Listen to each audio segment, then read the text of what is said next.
예, 감사합니다. 옆에 분과 인사하겠습니다. 당신을 뵈니 하나님 뵙는 것 같습니다. 인사하겠습니다. 네, 어색하셔도 하셔야 됩니다. 당신을 뵈니 예수님 뵙는 것 같습니다. 인사하겠습니다. 네, 네, 네. 여러분, 오늘 말씀의 제목은 기쁨의 이유입니다. 기쁨의 이유. 여러분, 100세 시대에 그러면 아유 무슨 100세야 이러시는 분들이 많았는데 이제는 받아들이셔야 될 것 같습니다. 많은 분들이 이제 100세 시대로 달려가고 있어요. 이 100세 시대를 맞아서 은퇴 이후의 삶에 굉장히 관심이 높아지고 있습니다.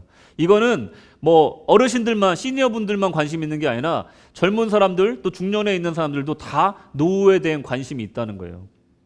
길게 잡아서 65세 그 어라운드에서 우리가 이제 은퇴를 하게 됩니다. 그러면 뭐 자식 뭐 아들 딸 장가 보내고 시집 보내고 다 했잖아. 이제 인생 끝냈지라고 생각하시면 큰 낭패를 보신다는 거예요. 왜냐하면 100 빼기 65, 35년이나 남았기 때문에 그래요. 와, 지긋지긋하죠. 35년을 더 살아야 되는 거예요. 인생이 어떻게 보면 산모작까지 가능한 것이 요즘 시대라는 겁니다. 그러니 마지막 챕터를 제대로 준비하지 않으면 그 노후의 삶이 정말로 행복하게 되기 위해서는 정말 많은 것들을 놓치게 된다는 겁니다. 그 중에서 가장 중요한 게 있는데 뭐냐면 외롭게 살면 안 된다는 겁니다. 외롭게 살면 안 된다. 왜 외로우면 안 되냐? 외롭게 사는 사람은요, 골수세포가 감소한답니다. 그리고 골수세포가 감소하면요, 인터페론이 감소해요.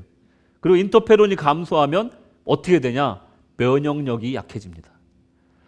이 하버드 대학교에서 정말로 많은 그 표본을 가지고 오랫동안 거의 50년 가까이를 연구를 한 결과 노후의 건강과 행복을 좌우하는 요소가 가장 중요한 요소가 무엇이냐? 그 결론이 뭐였냐면 좋은 관계였다는 거예요.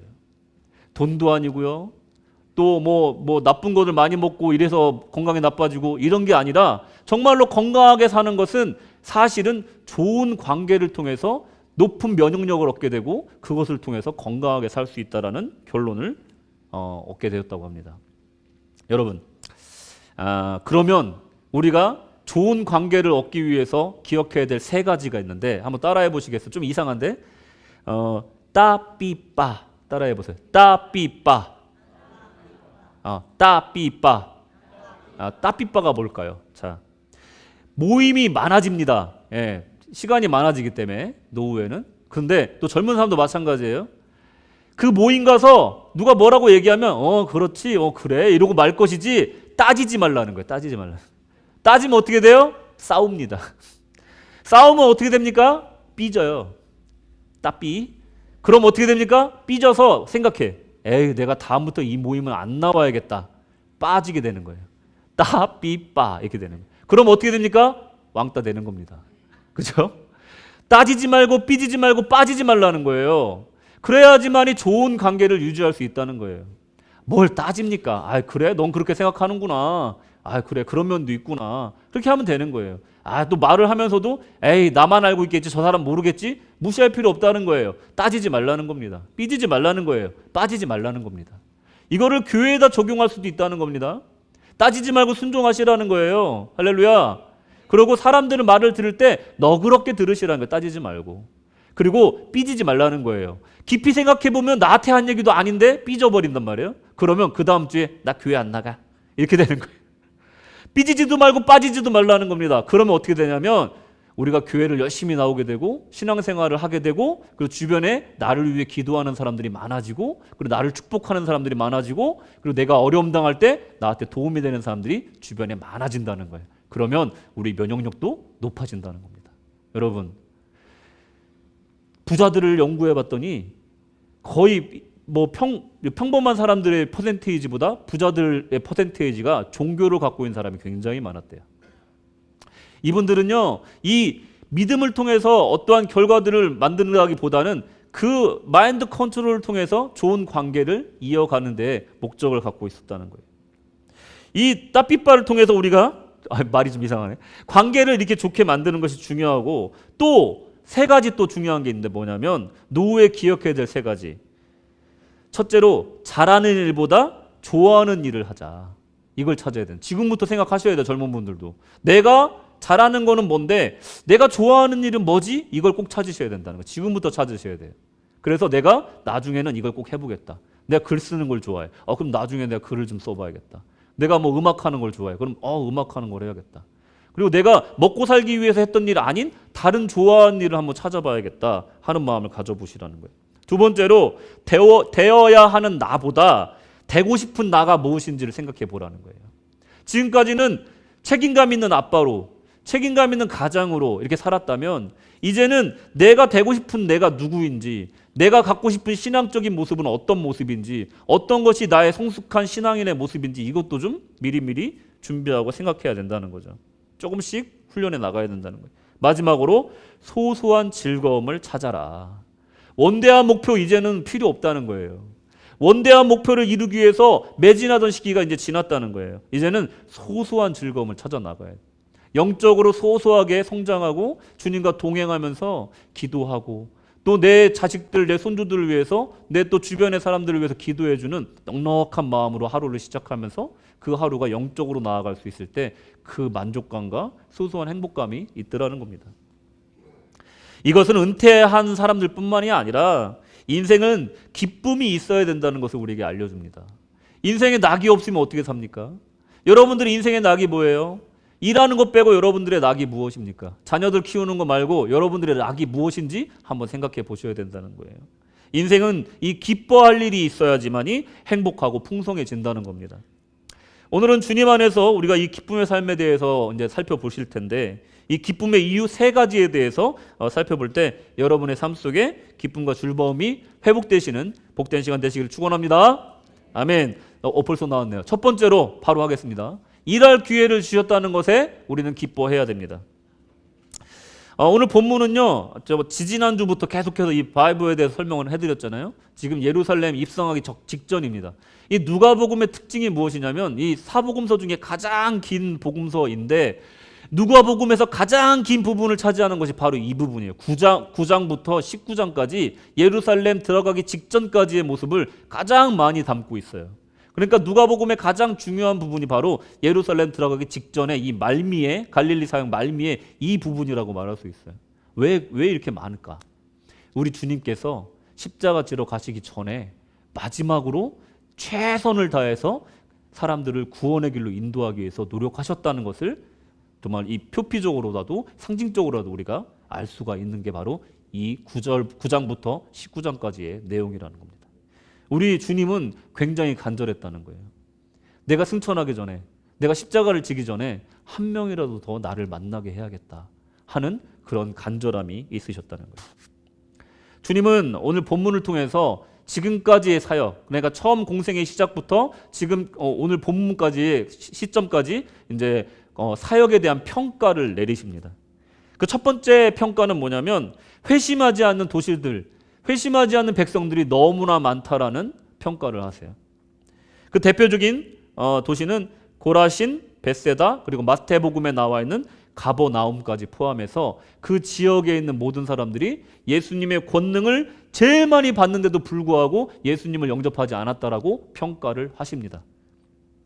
13절 화했을진저 고라시나 화했을진저 벳세다야 너에게 행한 모든 권능을 두로와 시돈에게 행하였더라면 그들이 벌써 베옷을 입고 제에 앉아 회개하였으리라. 지중해에 있는 아주 번성한 도시국가가 바로 이 두로와 시돈이에요. 근데 그만큼 죄가 많았을 겁니다. 그곳보다 더 죄가 많은 곳이 바로 고라신, 벳세다 그리고 가버나움이었다는 거예요.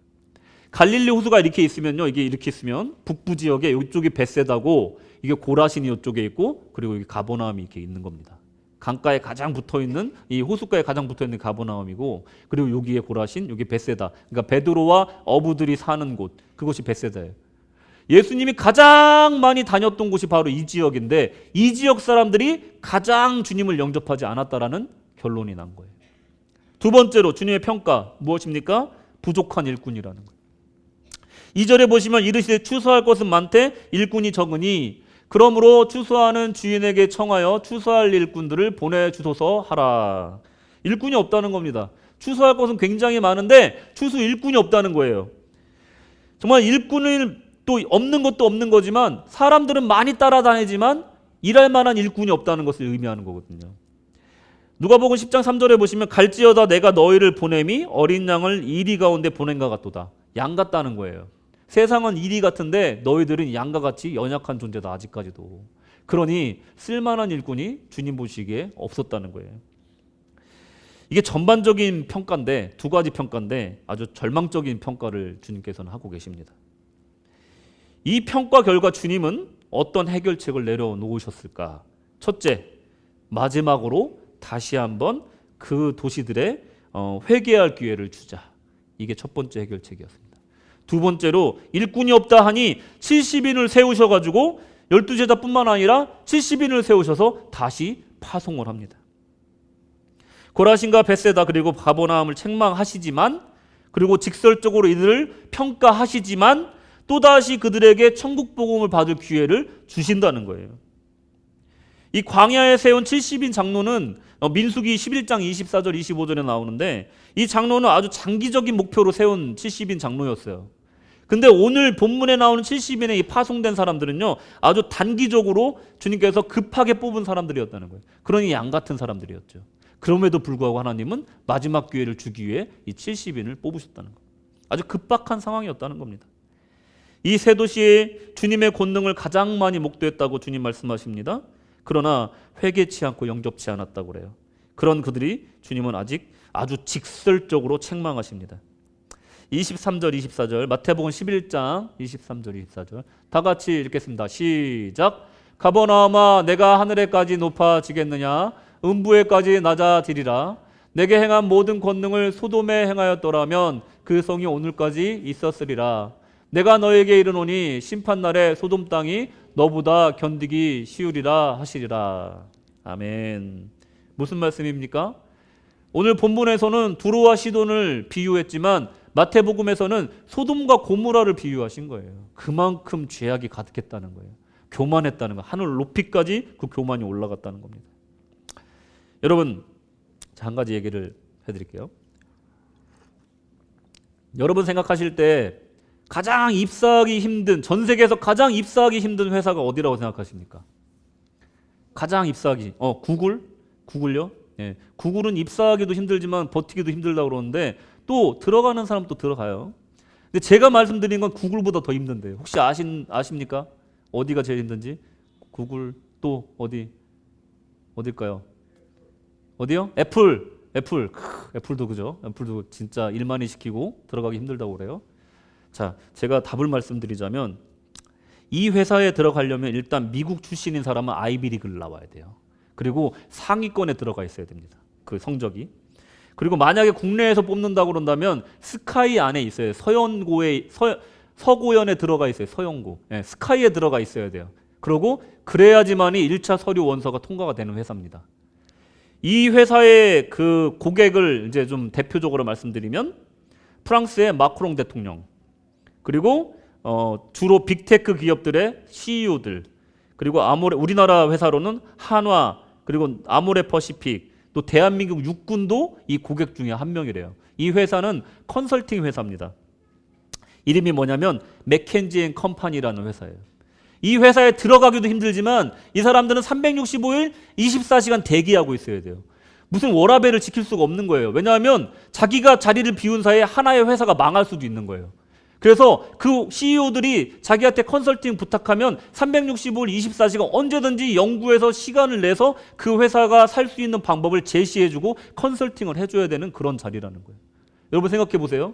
그 머리 좋은 사람, 세상에서 가장 머리 좋은 그 집단들이 모여있는 그 회사에서 나를 위해 365일 24시간 컨설팅을 하고 연구를 해주고 있다고 생각을 해보세요. 수많은 회사가 위기에서 구출받았고요. 수많은 회사가 그 컨설팅을 받아서 막대한 수익을 올렸다고 합니다. 맥켄지 앤 컴퍼니.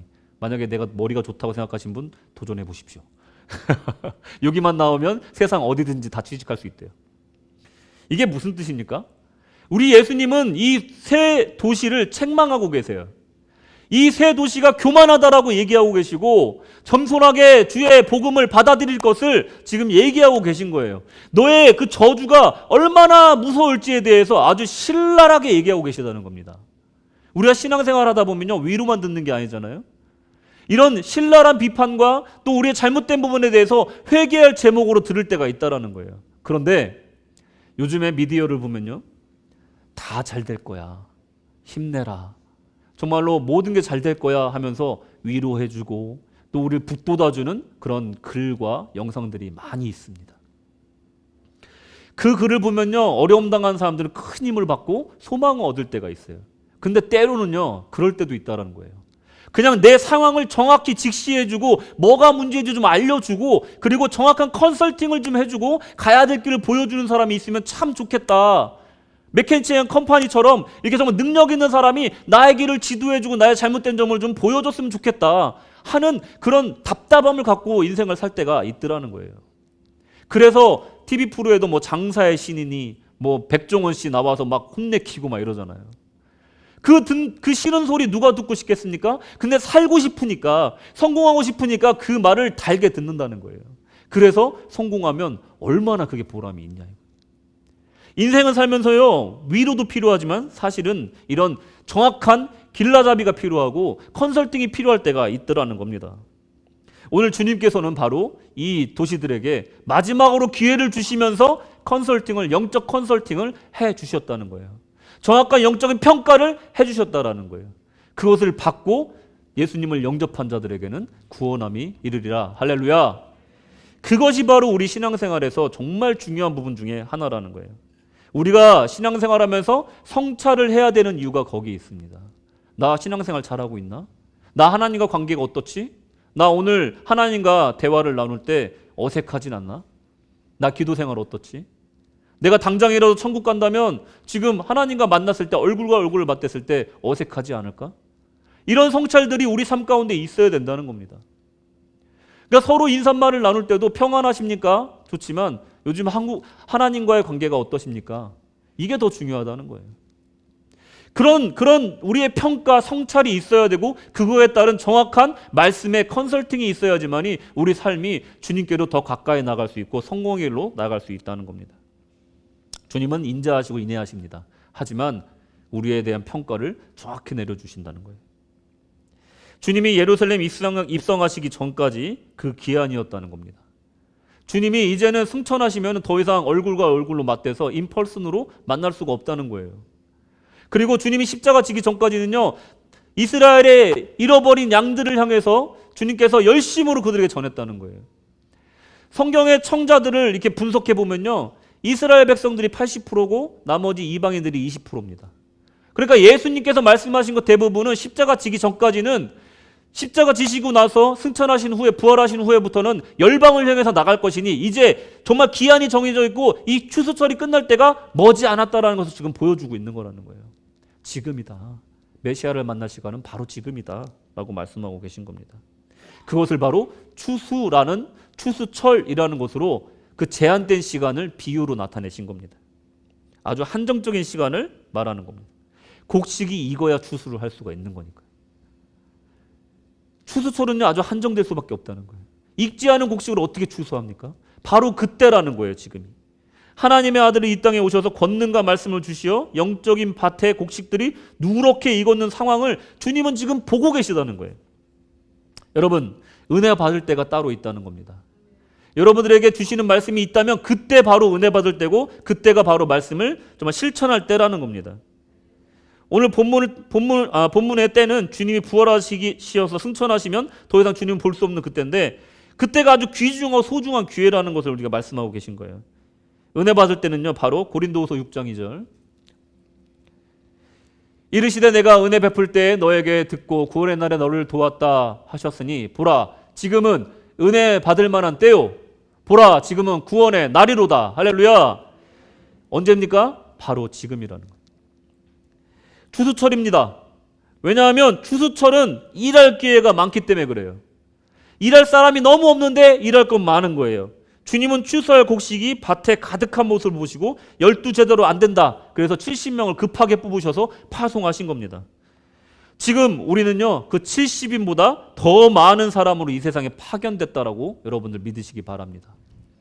여러분, 보냄을 받은 자, 그게 우리라는 거예요. 그게 예수님이시고 우리라는 거예요.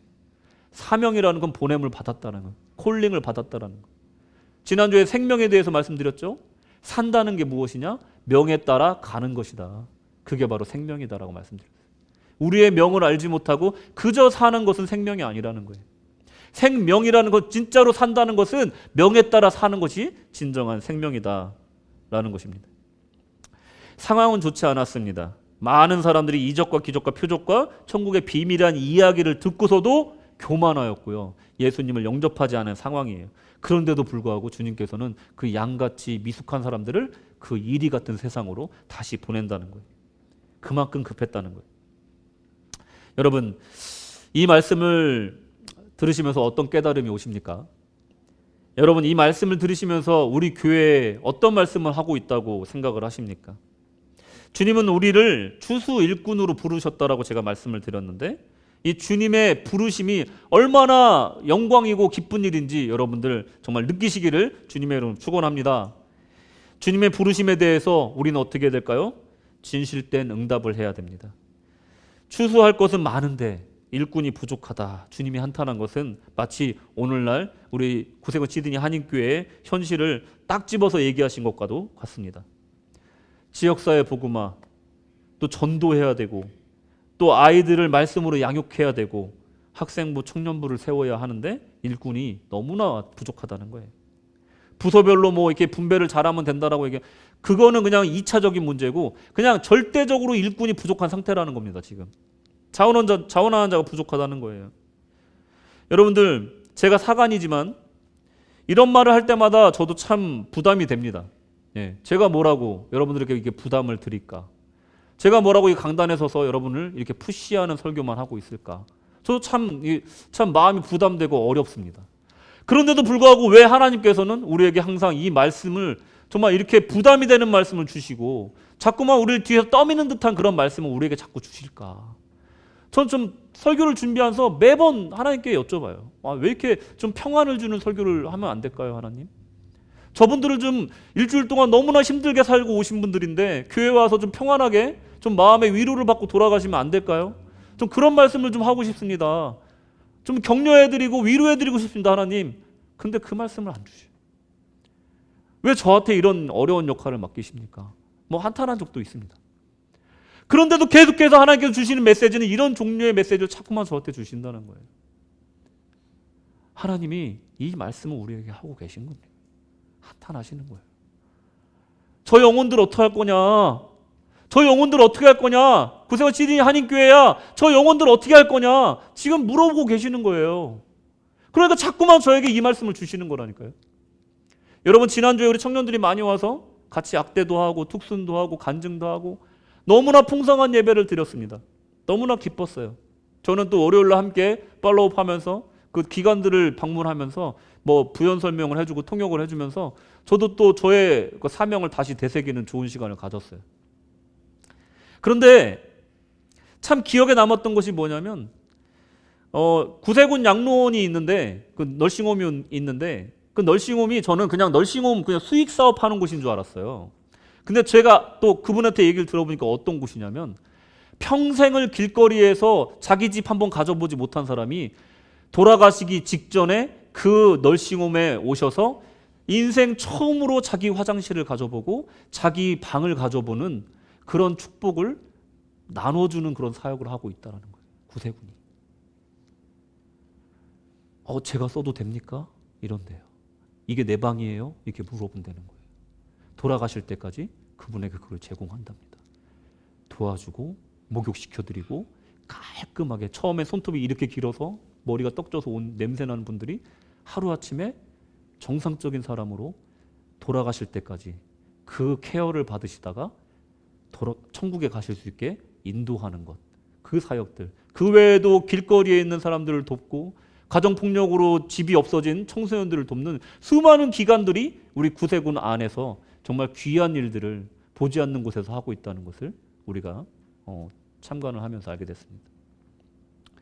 우리가 정말로 이 영혼들을 귀하게 여기는 것, 우리가 불과 5년 전, 6년 전에 그렇게 많은 청년들이 있었는데 지금은 다 어디 갔나요?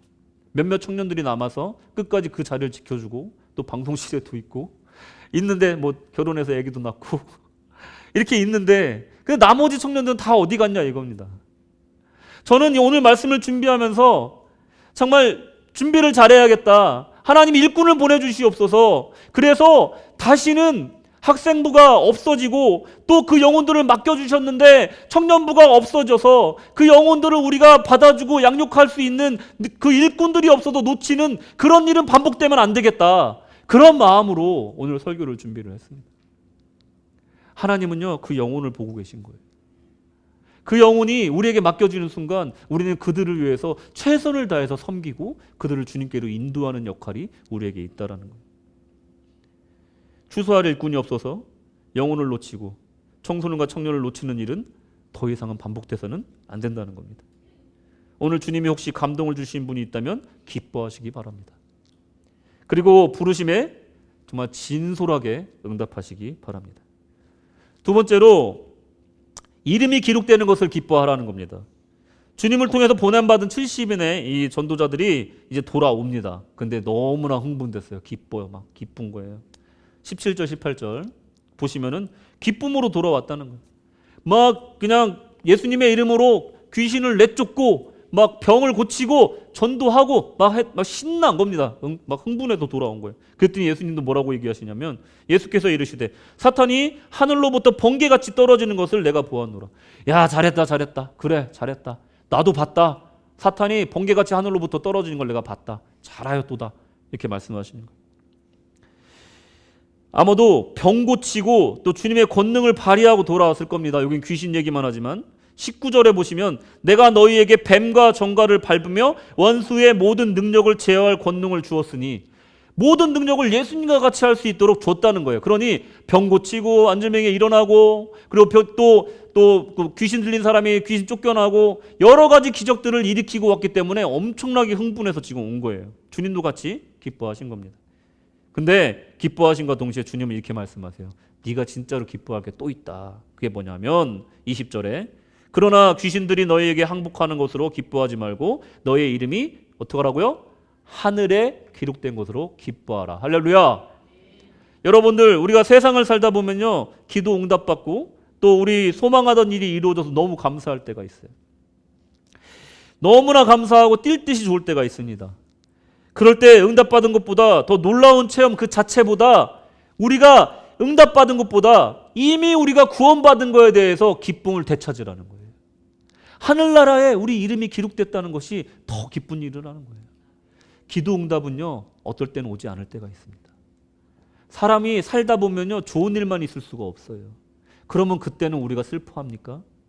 근원적인 기쁨이 있는 사람은요, 그 상황에 흔들리지 않는다는 거예요. 그 어떤 고난에 흔들리지 않는다는 거예요. 진정한 근원적인 기쁨을 갖고 있는 사람은요, 그런 것 때문에 흔들리지 않는 기쁨을 마음속에 품고 있다는 거예요. 그러니 하늘나라에 내 이름이 기록된 것을 기뻐하라. 내 이름이 하늘에 기록되고 그것이 기뻐서 신앙생활을 하고 그것이 기뻐서 내 주변의 사람들을 전도해서 그 사람의 이름도 기록되게 하고 예수 믿게 하고 그것이 모든 것들이 다 시작점이 내 구원받은 기쁨에서 시작되어야 된다는 거예요. 우리 교회에서 하고 있는 모든 봉사와 헌신들이요 다 여기서 시작되어야지만이 우리가 지치지 않고 원망하지 않고 감사함과 기쁨이 끊임없이 나올 수 있다는 겁니다. 여러분, 제가 이야기 하나 해드릴게요. 겁먹지 마십시오. 짧은 얘기입니다. 시간이 어떤 대형교회 목사님, 우리가 정말 이름만 대면 알만한 분이 시골에 청주에 아주 작은 교회 목사님을 만날 일이 생겼어요. 그래서 만나기 전에 이 목사님이 기도하시면서 나같이 몇몇 명 모이는 큰 교회 목사인데 이 시골의 작은 교회 목사님이 내가 잘못하면 주눅 들거나 아니면 상처받을 수 있겠다. 내가 말 조심해야겠다. 그렇게 기도하면서 이분을 만났대요. 사역을 어떻게 하십니까? 목회를 어떻게 하십니까? 물어봤더니 제가 처음 목회의 시작은 비행 청소년들 30명 정도를 데리고 그냥 지하방에서 시작을 했습니다. 그때는 교회가 아니었고요. 그냥 그 아이들 보살피려고 시작을 했습니다. 근데 시간이 지나니까 10명으로 줄었대요. 그 10명 가지고 그냥 무턱대고 교회를 개척했답니다. 청주에다가. 교회를 그냥 건물을 계약한 거예요. 그래서 진짜 목숨을 걸고 제자 훈련을 했대요. 이 10명을. 근데 시간이 지나면 지날수록 이 10명이 정말 아름답게 변화되고 영적으로 성장해 나갔답니다. 근데 어느 날 이 변화되는 아이들을 보고 그 부모들이 1명, 2명 오기 시작하고 그 친척들, 일가 친척들이 한 명 한 명 소문을 듣고 오더래요. 그리고 그 이웃들이 몰려오더래요. 그래서 지금은 200명이 되는 교회가 됐다라고 합니다. 이 얘기를 듣고 대형교회 목사님이 자기도 모르게 저절로 고개가 숙여졌대요. 존경합니다. 이렇게 말씀을 드렸대요. 여러분, 목회자의 자긍심이 뭔지 압니까? 사람 많이 모이는 것도 정말 하나님 앞에 귀한 일일지 모르겠지만 한 영혼이라도 설교 말씀 듣고 그 인생이 변하면 그게 목회자의 자긍심이에요. 10,000명, 20,000명 모이는 교회 목사 하나도 부럽지가 않더라고요. 3-4명 앉혀놓고 설교를 해도요, 그 사람들이 말씀을 잘 받아먹고 그것을 통해서 인생이 변하는 모습을 보면은 옛날에 하던 것들 다 끊어버리고 저 죄악의 삿을 다 끊어버리고 정말 거듭나서 그 인생 가운데 변화가 나타나고 성장이 나타나면 그걸로 족하다는 거예요. 그게 바로 목회자의 자긍심으로 나타난다는 거예요. 왠지 아세요? 그 사람들의 이름이 하늘에 기록되고 있기 때문에 그래요. 나를 통해서, 주님이 나를 써서. 이게 얼마나 복된 길입니까? 하늘에 이름이 기록되는 것이 이렇게 영광이라는 거예요. 하늘에 이름이 기록된다는 것은 구원을 받는다는 겁니다. 오늘 주를 위해서 어떤 일을 하시겠습니까? 우리의 이름이 하늘나라에 기록되었다는 것에 감사하시고 기뻐하시기 바랍니다. 여러분들의 구원의 기쁨이 언제부터 없어졌습니까? 여러분의 첫사랑이 언제였습니까? 여러분의 신앙생활 기쁘십니까? 즐거우십니까?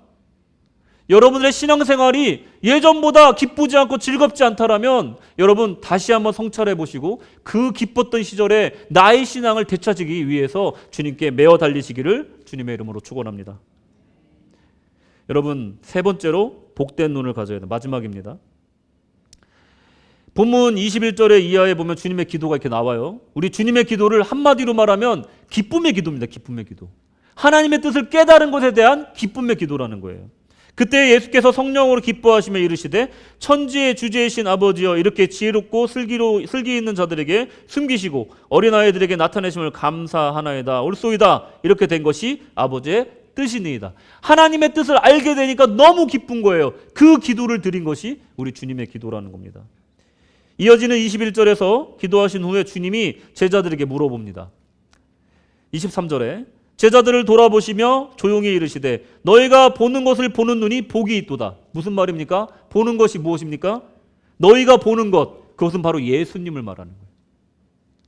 예수님을 보는 사람이 복이 있다는 거예요. 그리고 주님의 삶을 본 사람이 복이 있다는 겁니다. 그리고 주님이 행하신 모든 일을 본 그 눈이 복되다는 거예요.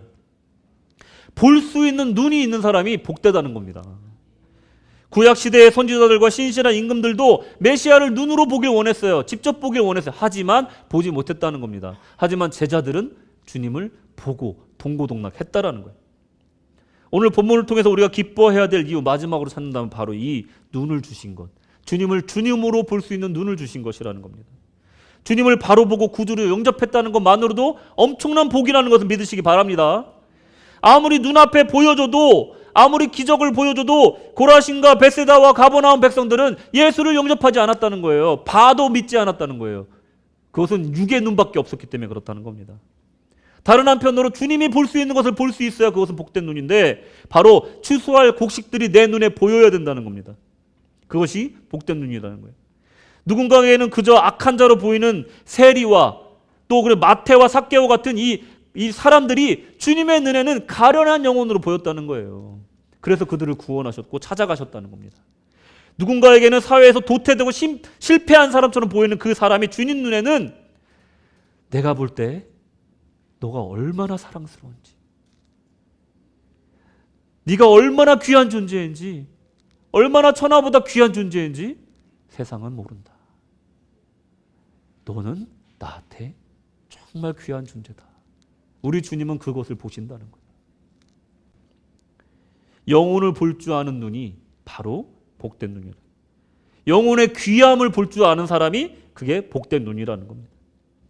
누군가에게는 추악한 사람, 또 우리 영의 눈으로는 그 사람이 주님을 필요로 하는 영혼으로 보여야지만이 그것이 복된 눈이고 복된 영혼이라는 거예요. 그러기 위해서는 우리 눈에 콩깍지가 필요하다는 거예요. 콩깍지가. 잠언서 10장 12절에 보시면 미움은 다툼을 일으켜도 사랑은 어떻게 한다고요? 모든 허물을 가리느니라. 미워하면요 어떻게든지 싸우는 거예요. 근데 사랑은 잘못한 것도 그 실수로 그 사람이 얼마나 힘들었을까 미루어 공감한다는 거예요.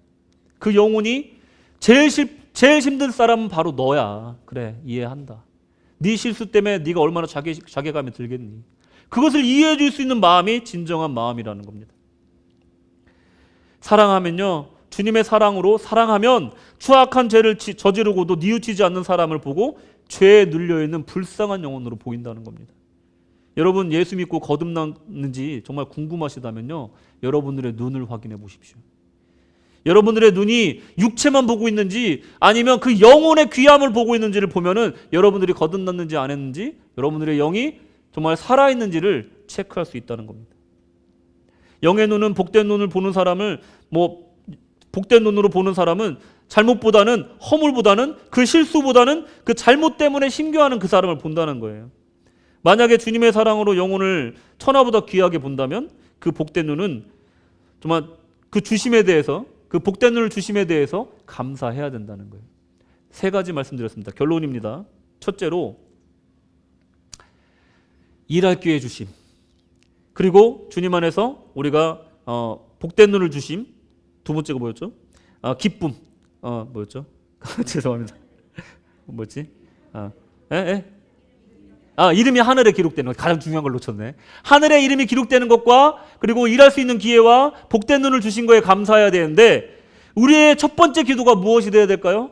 이것들을 누리기 위해선 그것은 기쁨을 회복시켜 주시옵소서. 예수를 사랑한다는 건요, 기쁜 삶입니다. 근데 우리 자꾸 뺏기고 살아요. 저는요, 하루를 시작하면서 제일 먼저 하는 기도가 그겁니다.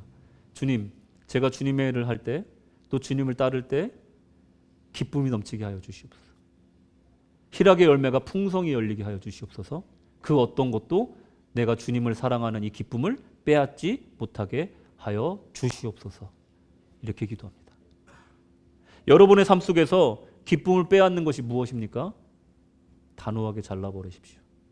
주님께로 나아가는 걸 방해하는 것이 무엇입니까? 그것을 단호하게 걷어버리십시오.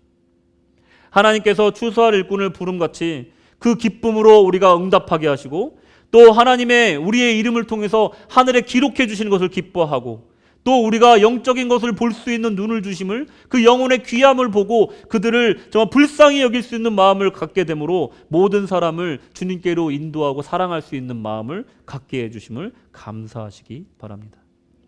여러분은 이 신앙생활 속에서 정말 혹시라도 기쁘지 않고 즐겁지 않다면 여러분들의 처음 사랑과 처음 기쁨, 예수 믿는 그 즐거움을 회복해달라고 주님 앞에 기도하시기를 바랍니다. 주님 안에서 여러분들 삶 가운데, 여러분들의 신앙 가운데 이 근원적인 기쁨, 예수 믿는 기쁨이 넘치시기를 주님의 이름으로 축원합니다. 할렐루야, 아멘. 기도하겠습니다. 할렐루야. 사랑의 아버지, 오늘 주님께서 우리가 기뻐해야 된다고 말씀하셨습니다. 정말 항상 기뻐하라고 말씀하십니다. 그 이유에 세 가지 이유를 말씀해 주셨습니다. 하나님, 이 이유를 가지고 주님 앞에 정말 영혼을 바라보는 마음과 또 예수 사랑하는 마음 가지고 정말 기쁨이 넘치고 즐거움이 넘치는 희락의 열매가 넘쳐나는 복된 삶으로 하나님 인도하여 주시옵소서. 정말로 적막한 마음 가운데, 갈라진 마음 가운데 성령의 단비를 내려주시사 사랑이 넘쳐나며 주님 안에서 사랑의 수풀이 울창하게 우거질 수 있도록 하나님 축복하여 주시옵소서.